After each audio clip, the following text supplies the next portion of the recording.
Salutations très sympathique. Je fais une petite vidéo pour essayer de faire comprendre aux gens la division qui existe entre les riches et les pauvres, surtout chez les jeunes. Par où commencer, par où finir? J'aimerais dire que la division, premièrement, ça ne sert jamais à rien, sauf qu'aider. Aider le contrôle majeur de la planète. Nous savons ce qu'est le contrôle majeur de la planète. Et ce ne sont pas les enfants de riches qui sont le problème, ni les enfants de pauvres.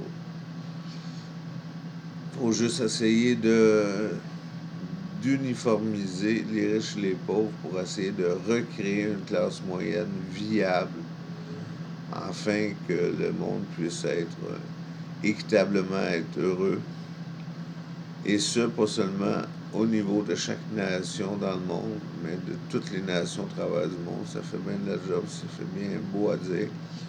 Sauf que nous connaissons le problème majeur. Comme vous savez, je l'ai dit dans des capsules précédentes, c'est un endettement majeur que les peuples du monde ont envers les banques privées.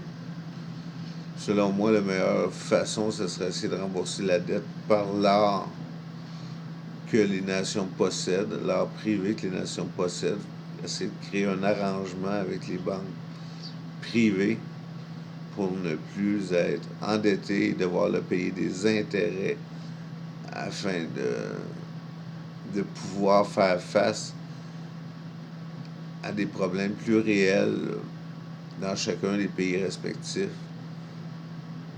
Ce qu'il faudrait surtout, c'est retrouver les moyens d'avoir des fonds pour mener à bien des projets, de meilleurs projets de société vis-à-vis des infrastructures. Comme vous savez, on réussit de peine et de misère. Ça ne marche pas pantoute. On a de la misère à construire une route à 50 cents. C'est une façon de parler, vous avez bien compris. Donc, pour l'écosystème et tout ça, on doit développer de l'argent. Pour développer de l'argent, je ne parlais pas d'argent ici. Je parlais des riches et des pauvres. Donc, on sait que les riches, en général, sont plus favorisés au niveau de la société parce que les parents maintiennent des contacts entre eux et favorisent l'emploi des riches. Contrairement aux pauvres, qui sont plus le mauvais réflexe de ne pas vouloir participer à la société, vouloir contester la société par ces actes qui sont visibles. Mais ce que j'aimerais dire aux pauvres, c'est d'essayer de faire abstraction de cette injustice-là sociale de riches-pauvres et essayer de vous en sortir en travaillant par vous-même pour vous en sortir. C'est réalisable et c'est faisable. Seulement, ça demande un peu plus d'effort peut-être que les fils de bourgeois, je vous l'entends. Il y a des fils de bourgeois qui ne sont pas contents. C'est toujours pas que ça, moi. Les fils de bourgeois, qu'est-ce que j'ai à leur dire? J'ai rien à leur dire. Je suis passé par là. Qu'est-ce que je peux dire d'autre? Aux fils de bourgeois d'aller essayer de moins s'embourgeoiser puis de faire du travail plus concret vis-à-vis les individus, comme faire pas juste de faire du bénévolat, mais essayer d'entrer plus en interaction avec les individus mal pris de la société pour comprendre leurs problèmes un peu plus, puis essayer de moins être embourgeoisé, si je pourrais dire. Bon, j'ai toujours milité contre la division des pauvres et des riches, parce que le problème, c'est pas les riches, le problème, c'est les ultra-riches et la capitalisation. Donc, arrêtez de vous en prendre aux riches, c'est pas eux autres le problème. Ils essaient juste de faire de l'argent parce qu'on est dans une société capitaliste. Et pour ceux qui sont communistes, on n'est pas dans une société pro-communiste comme telle ici. Ailleurs, c'est un peu plus différent peut-être, je sais pas. Mais toujours est-il que la liberté de l'économie prédomine toujours en général dans nos sociétés. Je m'embarquerai pas en politique de communisme. Ce que j'avais envie de dire aujourd'hui en voyant des gens, c'est que êtes-vous vraiment communiste, êtes-vous vraiment anarchiste?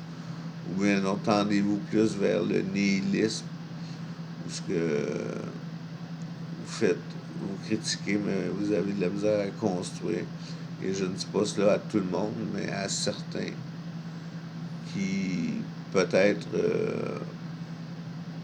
je vais réussir à aider à ce qu'ils se prennent un peu plus en main vis-à-vis de leur orientation politique et qui pas manifestent plus, mais qui participent plus à leurs croyances plutôt qu'on est liste qui est un peu